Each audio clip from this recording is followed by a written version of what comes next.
The NBA rookie race is one of the best times in the NBA because we get to see the up and coming future of what this NBA will truly be.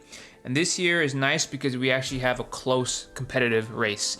And there's a couple guys up top that we can discuss, but I think it boils down to a two-man race. And today we're going to explore exactly what that looks like. The Rookie of the Year race so far looks like it's a two-man race that keeps on switching. I mean, Con Canoopel and Cooper Flagg, they're showing out like they are veterans in this league, to be frank. Cooper Flagg has lived up to the hype as a #1 overall pick, as this defensive, do-it-all kind of guy. He's a bigger wing, like he's 6'10", I think. He can play the 3, he can play the 4, he can defend guards because he has that lateral mobility and that defensive IQ. He can play big on bigger wings. He can shot block, he can steal. His defensive ability is kind of like Victor Wembanyama in the sense that we know what we're going to get from that, and we know we're good. It's the rest of the offense that is, of course, has some question marks. Ultimately, he's not that good of a shooter so far, but it's the potential. The passing looks good. The rim running and the slashing looks amazing. And so he's been amazing. And then Con Canoopel, I mean, God. He's, once again, another person who's going to set the record for most threes made by a rookie. He's the next one on the list. And he looks like a veteran shooter. I mean, his sharpshooting profile that kind of came into the NBA, he's living up to that fully. Many people say there should be co-winners, like how it happened with Grant Hill, but ultimately speaking, let's be honest, we don't want co-winners anymore. We want one winner. If you look at collective metrics from #basketball.com, you can actually see that it's really only a race between Cooper Flagg and Con Canoopel, with VJ Edgecombe being a distant third. Because Con Canoopel, with their advanced metrics that they use, Con has an advanced metric rating of 3.45 and Cooper Flagg's at a 3.23 at the time of recording, with VJ Edgecombe being 1.71. These numbers are basically just their advanced stats kind of given an arbitrary rating put together, and pretty much you can talk about VJ Edgecombe, maybe a Dairy Queen, but realistically speaking, VJ Edgecombe, he has the playoff team and success that helps, but he's playing with Maxey and Joel Embiid. That helps a lot when you're the third fiddle on the team. You can kind of do what you need to when you need to. But realistically, Con and Cooper Flagg are a step above the rest, and that's why we're talking about the two of them. With regards to Con, I mean, he's a lights-out efficient shooter, especially from 3. And with the fact that he probably will be the greatest rookie shooter ever, I mean, he's third in NBA makes for threes. In the NBA, and of course, Steph is above him, but to be top 3 as a rookie is unbelievable. And he's almost 50-40-90. And the only part he's missing is a little bit of free throw and the field goal percentage, which is the easy parts to fix. His pull-up jumper and self-creation, which is probably the most important part that you want him to improve, is improving, which is a clear step for these younger guys to become more than just 3-and-D players.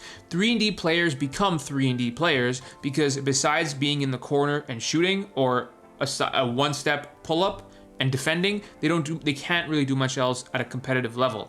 If Con can already do this in his rookie year, imagine what he can be alongside, Brandon Miller, maybe LaMelo Ball. We'll see if LaMelo Ball is even a Hornet for long. But nevertheless, he can kind of become that all-star player if he keeps developing that. And he's been amazing. I mean, he's tied Luka Doncic as the 2 fastest players in NBA history to get 100 two-point field goals, 100 three-pointers, and 100 free throws. He gets buckets. He hits jumpers. He ranks 3rd in threes behind Steph Curry and Donovan Mitchell. And he's not far off. He's only 10 behind as of recording. And let me tell you, the efficiency is the best part. If you're 50-40-90 almost as a rookie, he's going to have a very long NBA career. And listen, I don't want to glaze too much right now, but if we get, Klay Thompson out of him, you're very happy.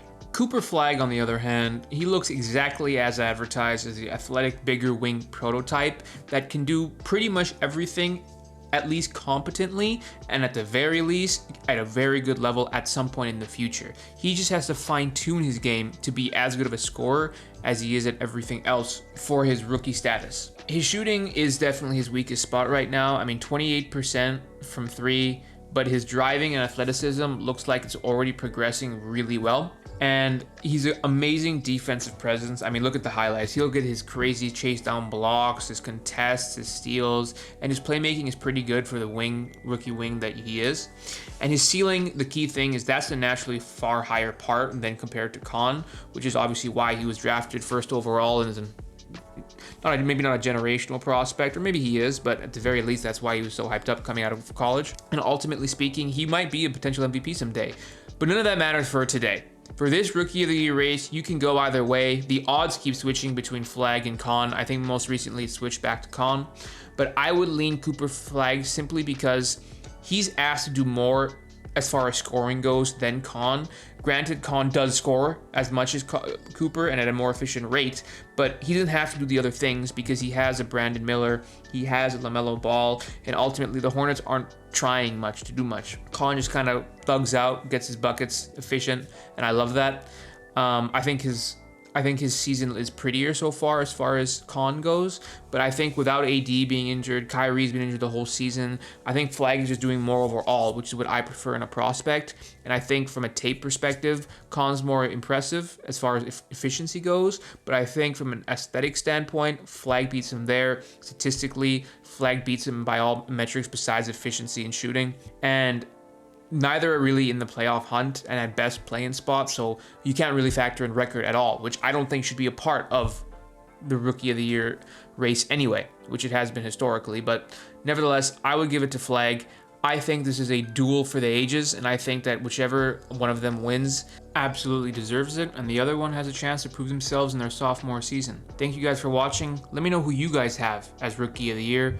Leave a like, subscribe, and I'll see you guys later.